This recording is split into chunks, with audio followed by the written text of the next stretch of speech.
Adjustment തയ്യാറായി എന്ന് പറയുന്ന ഈ പെൺപിള്ളേർ ആരാണ് എനിക്കറിയില്ല. കാരണം ഇന്ന് ഈ ഒരു കാലഘട്ടത്തിൽ ആരാണ് ഈ അഡ്ജസ്റ്റ്മെൻറ്റിന് പോകുന്നത് എന്നുള്ളതാണ്. കാരണം ഇപ്പം മറ്റേ ഓഡീഷൻ വെച്ചിട്ടും അങ്ങനെ കാസ്റ്റിംഗ് കോളൊക്കെ സെലക്ട് ചെയ്ത് വീഡിയോ അയച്ചു കൊടുത്ത് അങ്ങനെയൊക്കെയാണ് ഇപ്പം പല മൂവിയിൽ ഞാൻ കണ്ടിട്ടുള്ള പലരും. നല്ല വശമുണ്ട് കേട്ടോ. എല്ലാവരും മോശമായ ആൾക്കാർ, മോശമായ ഡയറക്ടർമാരാണ്, മോശമായ പ്രൊഡ്യൂസർമാരാണ് എന്നൊന്നും പറയുന്നില്ല. നല്ല ആൾക്കാരും നല്ല ടീമുണ്ട്. ഞാൻ വേറൊരു വിഷയം വന്നപ്പോഴത്തേക്കും ഞാൻ അങ്ങനെ ഒരു മൂവിയിലുള്ള ഒരു ചേട്ടനുമായിട്ട് അന്വേഷിച്ചപ്പോൾ ആ ചേട്ടനാണ് എന്നെ സഹായിച്ചത്. ഇയാൾ പോക്കാണ്, ഇയാൾ അങ്ങനെയാണ്, പോവണ്ട എന്നൊക്കെ പറഞ്ഞ് മൂവിയിലുള്ള ഉയർന്ന ആൾക്കാർ തന്നെയാണ് എന്നോട് പറഞ്ഞിട്ടുള്ളത്.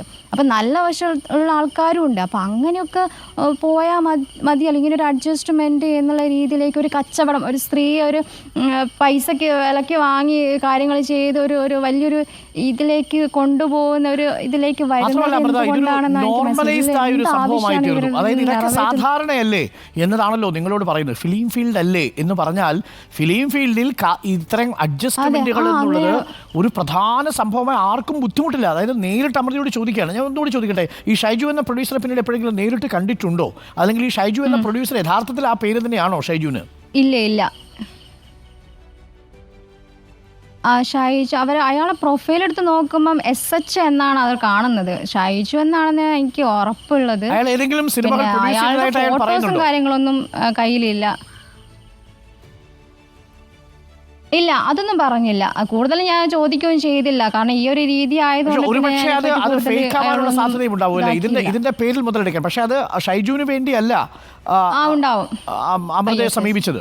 ഷൈജുവിന് ഒരു ഡയറക്ടർക്ക് വേണ്ടി എന്ന നിലയിൽ സമീപിക്കുന്നു. അങ്ങനെ അമൃതയ്ക്ക് താല്പര്യമുണ്ടെങ്കിൽ ഒരു പക്ഷേ ഷൈജുവിന് കൂടി അത് പ്രയോജനപ്പെടുത്താം എന്ന നിലയിലായിരിക്കാം ഒരു പക്ഷേ അമൃതയെ സമീപിച്ചിട്ടുണ്ടാവുന്നത് അല്ലേ? അതൊരു ഫേക്കുമായിരിക്കും, ഒരു ഫേക്ക് ഐഡി ആയിരിക്കാം.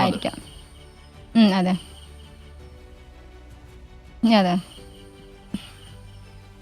ഓക്കെ, അമൃത അതിനുശേഷം ഈ സിനിമ ഇറങ്ങുകയോ അങ്ങനെ ചെയ്തോ? അങ്ങനെ കണ്ടോ? നമ്മളുടെ അടുത്ത് പറഞ്ഞത് അപർണ ബാലമുരളിയും നമ്മളുടെ കുഞ്ചാക്കോ ബോബനും ഒക്കെ ചേർന്ന് അഭിനയിച്ച സിനിമയാണ്. അങ്ങനെ ഒരു സിനിമ അടുത്ത കാലത്ത് ഇറങ്ങിയോ? ഇല്ലല്ലോ. പിന്നീട് ഇത് ഈ വിവരം വീട്ടിൽ പറയുകയോ മറ്റു സുഹൃത്തുക്കളോട് ഞാൻ അമ്മയോട് പറഞ്ഞപ്പോൾ അമ്മ പറഞ്ഞതെന്ന് വെച്ചാൽ ഇത് പിന്നെ ചർച്ച ചെയ്യേണ്ട വിഷയമാണ്, നീ ഇതിലൊരു വീഡിയോ ചെയ്യണം, ഇൻസ്റ്റാഗ്രാമിൽ പോസ്റ്റ് ചെയ്യുമോ അല്ലെങ്കിൽ വേറെ എന്തെങ്കിലും ഒരു പ്രതികരണം നിൻ്റെ ഭാഗത്തുനിന്ന് ഉണ്ടാവണം എന്ന് പറഞ്ഞു. അപ്പം ഞാൻ പറഞ്ഞത് ഞാനിപ്പോൾ നാളെ ചെയ്ത് കഴിഞ്ഞാൽ ചിലപ്പോൾ ഞാനൊന്ന് ഒറ്റപ്പെട്ടു പോവുകയോ, കാരണം നമ്മൾ കാണുന്നതാണ് സ്ത്രീകൾ പ്രതികരിക്കുന്ന സമയത്ത് പലരും നോക്കുകുത്തികളായിട്ട് നിൽക്കുന്നത് അവസ്ഥ ഞാൻ കണ്ടിട്ടുള്ളതാണ്. അപ്പോൾ ഇങ്ങനെ ഒരു പ്രതികരണം വന്നു കഴിഞ്ഞാൽ നമ്മളത് ഒറ്റപ്പെട്ടു പോവുക, സപ്പോർട്ട് ചെയ്യാൻ ആൾക്കാരുണ്ടാവുമോ, എൻ്റെ കൂടെ വോയിസ് ഉണ്ടാവുമോ എന്നൊക്കെ ഞാൻ ചിന്തിച്ചത് കൊണ്ടാണ് ഞാൻ അന്ന് അത് പ്രതികരിക്കാതിരുന്നത്. എനിക്കത് ഭയങ്കര ഇറിറ്റേഷൻ ഉണ്ടായി. എന്തുകൊണ്ട് എനിക്കത് അന്ന് അനുഭവിക്കണം.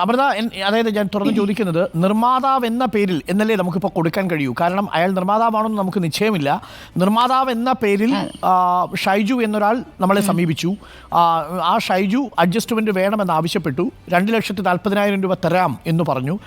വന്നത് വാട്സപ്പ് കോൾ വഴിയാണ്. ആ നമ്പറൊക്കെ കാണുമല്ലോ അമൃതയുടെ കയ്യിലല്ലേ? ഉണ്ട് ചാറ്റുണ്ട്. ആ ചാറ്റ് അപ്പം ഇയാൾ വേറെ എന്തെങ്കിലും കാര്യങ്ങൾ ഇയാളെ കുറിച്ച് പറഞ്ഞു? അതായത് നമുക്ക് ഇയാളുടെ ഐഡന്റിറ്റി അറിയാൻ വേണ്ടി എന്തെങ്കിലും കാര്യങ്ങൾ ഇയാൾ പറഞ്ഞു, ഒന്ന് വിശ്വസിപ്പിക്കാൻ വേണ്ടി ഞാൻ ഇന്ന സിനിമ ചെയ്തിട്ടുണ്ടെന്നോ അങ്ങനെയൊന്നും പറഞ്ഞിട്ടില്ലല്ലോ? ഇല്ല, അങ്ങനെ പറഞ്ഞിട്ടില്ല. ഞാൻ എൻ്റെ നമ്പർ എവിടെ നിന്നാണ് കിട്ടിയെന്ന് ചോദിച്ചപ്പോഴത്തേക്കും പുള്ളിക്കാരൻ പറഞ്ഞു എനിക്ക് ഒരു ഗ്രൂപ്പ് എന്ന് കിട്ടിയതാണ്. നമ്മൾ ഒരുപാട് ഗ്രൂപ്പിലുണ്ട്, ഒരുപാട് കോർഡിനേറ്റേഴ്സ്. അപ്പോൾ ഏതോ ഗ്രൂപ്പിന്റെ ഒരു ഷൈജു എന്ന പേരിൽ ഒരു പ്രൊഡ്യൂസറെ കുറിച്ച് നമ്മൾ അങ്ങനെ കേട്ടിട്ടില്ല. ഷൈജു പിന്നീടത് അമൃത പിന്നീടത് തെരഞ്ഞിട്ടുണ്ടാവുമല്ലോ, അങ്ങനെ ഏതെങ്കിലും പ്രൊഡ്യൂസേഴ്സ് ഉണ്ടാവും. അപ്പോൾ ഇങ്ങനെ കള്ളപ്പേരുകളിൽ ഇടനിലക്കാരായി നിൽക്കുന്നവർ ചൂഷണം ചെയ്യുന്നുണ്ട്. യഥാർത്ഥത്തിൽ അവരാകണമെന്നില്ല. ഒരു വലിയ മാഫിയ സംഘം ഈ കാസ്റ്റിംഗുമായി ബന്ധപ്പെട്ട് പ്രവർത്തിക്കുന്നു. ഈ ഷൈജു യഥാർത്ഥത്തിലുള്ള ഏതെങ്കിലും സിനിമയുടെ പ്രൊഡ്യൂസർ ആകണമെന്നില്ല. അദ്ദേഹം ഈ ഗ്രൂപ്പുകളിൽ നിന്ന് വീണ് കിട്ടുമ്പോൾ ഇത്തരം ഇരകളെ തേടി നടക്കുന്ന ഒരു വേട്ടക്കാരനായിരിക്കും. അതായത് സിനിമയിലുള്ളവർ മാത്രമല്ല, സിനിമയ്ക്ക് പുറത്തു നിന്നുകൊണ്ട് സിനിമയുടെ പേരിൽ കാസ്റ്റിംഗ് കൗച്ച് നടത്തി ചൂഷണം ചെയ്യുന്നവരുണ്ട് അല്ലേ അമൃത?